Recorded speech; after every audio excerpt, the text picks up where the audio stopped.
ធនាគារ HSBC បាននិយាយថាតម្លៃមាសនឹងមានការប្រែប្រួលតម្លៃឡើងចុះលឿនៗនិងទំហំច្រើននៅក្នុងអំឡុងឆមាសទី1ឆ្នាំ2026 HSBC ជឿថាតម្លៃមាសអាចឡើងដល់$5,000ក្នុងមួយអោនឬ1G $602នៅក្នុងពាក់កណ្ដាលដំបូងឆ្នាំ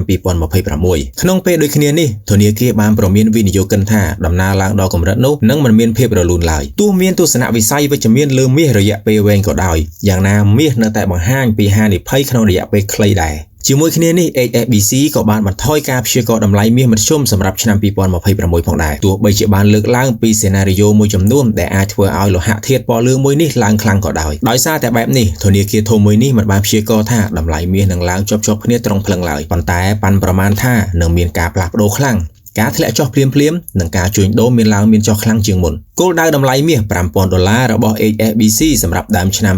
2026ត្រូវបានដាក់គោលដៅជាមួយជួរតម្លៃជួញដូរយ៉ាងធំពីចន្លោះតម្លៃ$3,950ដល់$5,050ក្នុងមួយអោនឬ$476ទៅ$608ក្នុងមួយ G ដែលបញ្ជាក់ថាទីផ្សារនឹងមានការប្រែប្រួលឡើងចុះខ្លាំងការព្យាករណ៍សំខាន់របស់ HSBC មានដូចជាពាក់កណ្ដាលដំបូងឆ្នាំ